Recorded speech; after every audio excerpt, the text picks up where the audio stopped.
was 23. I recently turned 48. Happy birthday. Thank you.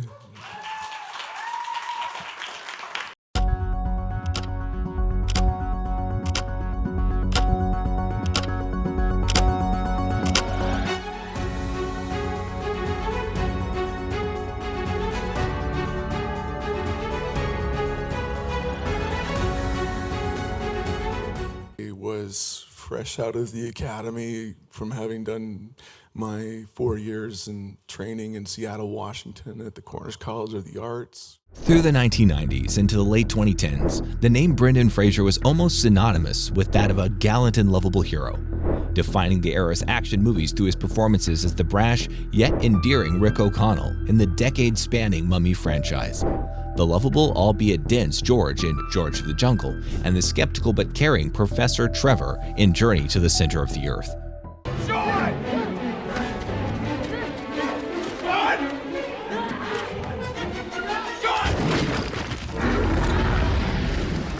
The popularities of these movies spoke volumes of Fraser's star power. He was on the track to becoming a decade-defining action star, solidifying his legacy on the genre through the action sequences he would stunt himself and an acute aptitude for acting that was seldom found in male action leads of his time. This meteoric rise in success during the 2000s into the 2010s made his abrupt decline all the more peculiar. It was a time when Fraser would sizzle away from the limelight, disappearing from lead roles in big blockbuster action movies and opting for less glamorous projects. His presence petered away from the box office productions, never quite disappearing, but losing its relevance as one of Hollywood's heartthrobs. Yet, Fraser did make an unexpected return to the spotlight through his performance in the 2022 movie The Whale. Think about that. Think about the truth of your argument. Portraying the apathetic and chronically overweight online tutor Charlie. The performance was a shocking departure from many of his famous roles in the past. What could have driven Brendan Fraser to depart from acting, only to return to play a vastly different, almost antithetical role to his famous portrayals of roguish heroes of yesteryear?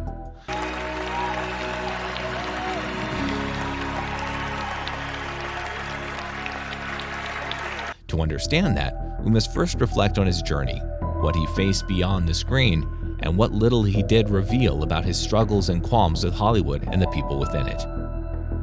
Gaining fame through initial roles in family-friendly comedies such as Encino Man and George of the Jungle, Brendan would begin to see a soft rebranding of his acting path when he starred in the 1990s The Mummy, playing the new iconic action hero Rick O'Connell.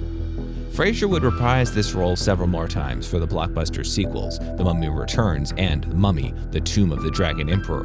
Not only did the franchise perform exceptionally well, it also skyrocketed Fraser to the heights of his career, typecasting him into the archetype for the lovable, though sometimes hardy and stubborn action protagonist. Throughout most of the production of these films, Fraser made it public knowledge that he would personally do most of the stunts required of him in the role, instead of deferring to a double. It was an endearing part of his work ethos that set Fraser apart from the rest. Unlike most other Hollywood action heroes at the time, Fraser did not mind going the extra mile, adding much more authenticity to the movies he starred in. It was perhaps this devotion to the craft that eventually garnered Brendan his reputation, hardworking and professional with the people he worked with, while remaining humble and down-to-earth when interacting with his fans. I feel happy. I feel humbled. I feel honored.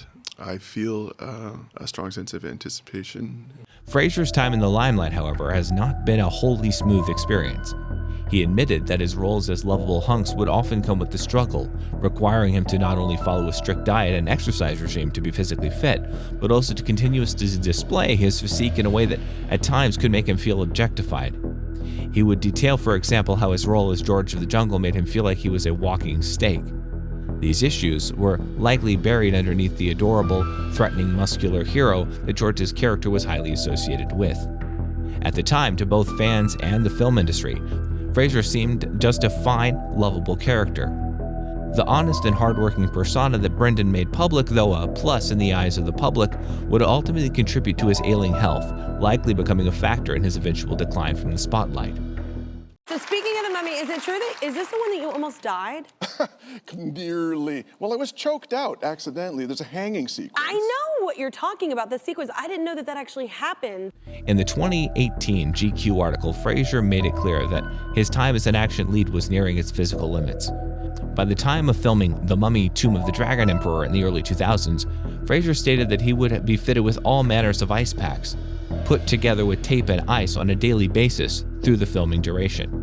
It became clear to Brendan that his pursuit of authenticity and the initiative to do his own stunts had gone far beyond what he realized he was capable of, and what the industry was demanding of male lead roles in action movies.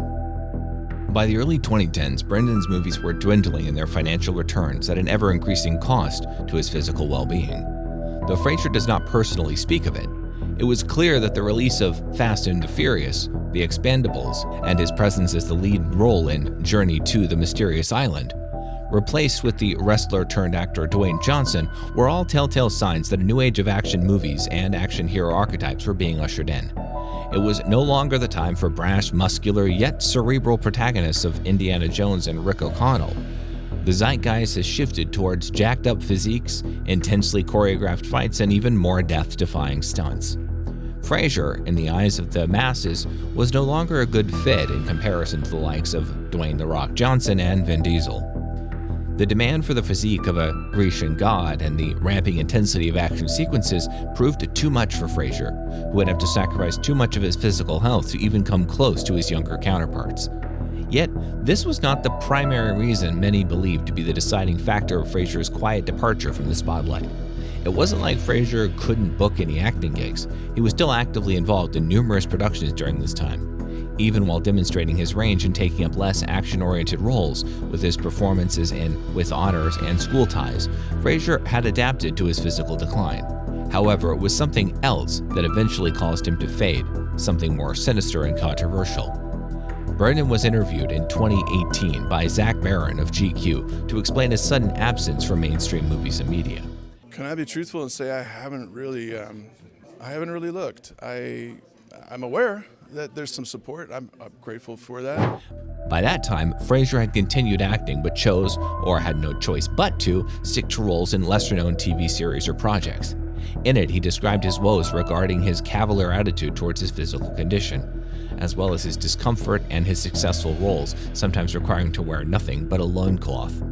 Yet, most damning and influential of all was the confession, or rather allegation, of sexual misconduct by someone from the HFPA, the Hollywood Foreign Press Association.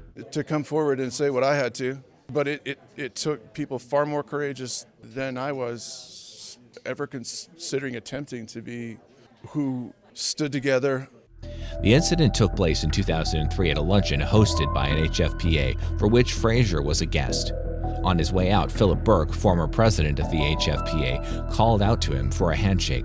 Fraser would comment that it escalated into something more. Former President Burke reached for his ass cheek as he touched Fraser inappropriately. This would be the last straw for Fraser, deciding on his own accord to retreat from the public eye, scarred by the incident. Although Philip Burke had admitted to copying a pinch of Fraser's butt, he claimed that anything more was a fabrication on the actor's part. Fraser, on the other hand, would enter into a bout of depression, unsure of how to process the incident as he remembered. He would share in the GQ article how it made him reclusive, how it made him want nothing more than to retreat into himself, due to not only the mental anguish of having to live through the experience, but also the consequences it had on his career. The HFPA was the host and organizer of the Golden Globes, and Fraser admitted that he worried his open request for an apology might have rubbed people the wrong way. Burke and the HFPA had denied, and the decline in Brendan's popularity was an act of retaliation, nor was it any way an indicator that he had been blacklisted from Hollywood. Still, with his own thoughts and mulling over his true priorities, Fraser would continue to recede away, disappearing from the public eye for years to come. That is until his appearance in the leading role for The Whale in 2022. In the 2022 film The Whale, Brendan Fraser portrayed Charlie, the severely overweight, apathetic instructor for an online writing course. Having no care for his health and well-being, Charlie would go about his day teaching, eating, and entertaining his nurse friend Liz, who would frequently visit him. It was only after being warned of his worsening heart condition that he would attempt to reconcile, or at least spend time with his estranged daughter, Max. Say you're sorry one more time, I will shove a knife right into you, I swear to God. Go ahead, what's it gonna do? My internal organs are 2 feet in at least. This role, understandably, is a great departure from the swashbuckling characters of Fraser's past. Charlie is muted, reserved, and even at times nihilistic in his outlook on the world. The script of the film moved Fraser enough to return to the spotlight to portray a difficult yet important role, exploring themes of redemption, reconnection, and the search for hope amidst a sea of tragedy. Fraser's return was received positively by both Hollywood and the audience, so much so that his reappearance and return to relevance is lovingly dubbed the Renaissance by the fans. His role in The Whale garnered critical acclaim, receiving his first Oscar nomination for Best Actor and ultimately winning the award. Clearly, people not only welcomed him back with open arms, but are rooting for his continued success, eagerly awaiting his next performance. Even if Brendan was no longer the dashing hero of his older movies, the actor clearly has a lot more to offer. The Whale became a testament to his acting legacy, as not only a great actor, but also a role model in his own right. Fraser's acting career has gone through a rough spot with his departure from big projects in the late 2010s. Not only was he missed, but his brave and bold confession to his truth in the GQ article received well-deserved praise and empathy. The unyielding support of the public, even through some of his darkest times, is a testament to his character and beloved nature in the public eye. Having sorted out his thoughts, Fraser made his re-entry into movie acting, proving not only that he was a strong actor, but also more than a typecast action hero who could only make it big through action-adventure movies. Through his turmoil and struggles, Brendan redefined who he was as an actor and showed many that there was more to him than Rick O'Connell. Brendan's dry spell from the spotlight may be coming to an end. Whether he can re-attain his fame and popularity of yesteryear remains to be seen. But if his performance in The Whale and its reception is any indicator of his future, it will be bright and full of opportunities. He may no longer be the rugged, handsome, roguish hero that he once was, but to many of his fans who greeted his return warmly and enthusiastically, it did not seem to matter. He remained a hero, a role model, someone to root for.